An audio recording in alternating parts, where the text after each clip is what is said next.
Kita lihat. Ya, kita lihat bagaimana Wisnu dari bintang 1 akan dinaikkan jadi bintang 2, jadi Kapolda nanti teman-teman ya. Bayangin teman-teman, orang yang bawa kabur, yang ngaburin penjahat kelas berat di situ, ya barang sitaan hilang, tapi dipromosi oleh Kapolri teman-teman ya. Yang kayak begini yang namanya ikan busuk dari kepalanya.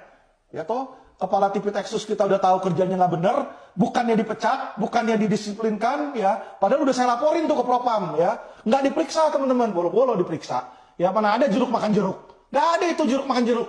Mau itu jeruk Bali kayak, mau itu jeruk Amerika kayak, nggak ada jeruk Bali makan jeruk Amerika. Jeruk tuh nggak pernah makan jeruk ya. Apapun jenisnya, itu asal teman-teman tahu. Jadi kalau dibikin Kadipropam untuk menyelesaikan, mendisiplinkan polisi, nggak akan jalan teman-teman. Nggak bisa. Nggak usah Kadipropam. Kompolnas saja macan ompong kok saat ini. Anda lihat tuh kinerjanya Kompolnas apa setiap kali. Cuma memuji polisi, memuji polisi. Sekarang ada kasus tuh, Vina, ya kan? Vina Cirebon. Emangnya Kompolnas pernah belain masyarakat? Hah? Nggak pernah. Apakah Kompolnas ada periksa itu penyidik-penyidiknya? Hah? Nggak ada diperiksa penyidik-penyidiknya. Kompolnas itu ya isinya polisi juga. Kepalanya siapa? Benny Mamoto. Siapa Benny Mamoto? Hah? Polisi, Inspektur Jenderal Kepolisian, Irjen Pol dia. Ngerti nggak? Irjen Pol. Jadi nggak ada polisi makan polisi. Nggak ada jeruk makan jeruk.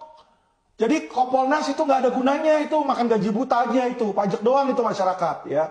Jadi banyak bidang-bidang institusi-institusi itu yang sebenarnya cuma makan uang masyarakat ya. Sebaiknya ditutup aja itu Kompolnas, nggak perlu. Kadipropam itu tutup aja, nggak perlu Kadipropam. Percuma kok kita lapor, nggak diproses kok, ngapain pakai Kadipropam? Ya, kerjanya Syahar apa itu? Kagak ada apa-apa, kerjanya itu melindungi polisi yang nakal. Kenapa saya bilang dia melindungi polisi yang nakal? Karena semua laporan yang polisi yang saya udah buat 20-an lebih, tidak ada satupun yang dijalankan oleh Kadipropam. Makanya saya bilang Kadipropam itu makan duit buta, makan gaji buta. Dia kerja sebagai Kadipropam, mestinya profesi dan pengamanan, nggak pernah dia menegakkan profesi dan menegakkan pengamanan di kepolisian, ya.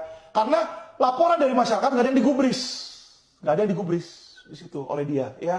Kita lihat dalam kasus Vina, ya toh, ada dugaan masyarakat itu udah luas loh, sudah berdengung sekali loh bahwa ada keterlibatan, katanya ada dugaan keterlibatan yang waktu itu mantan Kapolresnya Vina Cirebon, siapa? Adi Vivit, ya. Berani nggak diperiksa oleh Propam? Nggak berani, bos.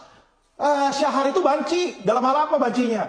Dalam hal perbuatan tindakan dia kagak berani memeriksa sesama jenderal. Mana ada jenderal yang diperiksa? Coba dong buktikan. Ya, saya sudah melaporkan Jenderal Bintang 1 Wisnu, ya kan. Kalau dia nggak banci, dia harusnya periksa itu. Ada laporan, tindak lanjuti dong. Ada laporan, tindak lanjuti. Kan polisi seperti itu. Listio bilang seperti itu. Kalau ada laporan, tindak lanjutin. Tetapi mana polisi banci itu nggak pernah berani menindaklanjutin, ya. Yang ada cuma makan gaji buta di situ. Nah, yang seperti ini saya dengar ya, Syahar ini mau dinaikkan menjadi kabar eskrim, teman-teman. Gimana nggak akan hancur Republik Indonesia ini? Gimana tidak akan rusak Indonesia ini? Ya kalau isi-isinya, ya TB1, TB2, TB3, isinya bajingan itu.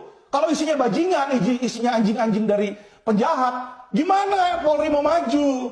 Gimana Polri mau maju? Saya tanyakan. Ya, kenapa saya bilang dia menjadi anjing dari penjahat? Ya, karena penjahat-penjahat ini di Indonesia nih, mafia ini banyak.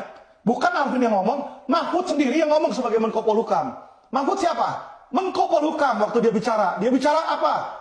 Ya, dia bilang kepolisian, kejaksaan, kehakiman, dan pengacara itu semua isinya mafia hukum, kata dia. Mafia hukum. Bisa diatur semua. Ya, bisa diatur. Nah, saat Mahfud ngomong begitu, berani nggak Kapolri tangkap? Berani nggak kabar eskrim nangkap? Kagak. Karena kenapa? Saya udah bilang mereka itu kumpulan banci-banci, ya, banci-banci yang nggak punya kejantanan. Ya, itulah yang saya heran. Kenapa? Nggak berani mereka tebang pilih. Kalau Kamarudin cepat dinaikin jadi tersangka, Alvin Lim cepat dinaikin jadi tersangka.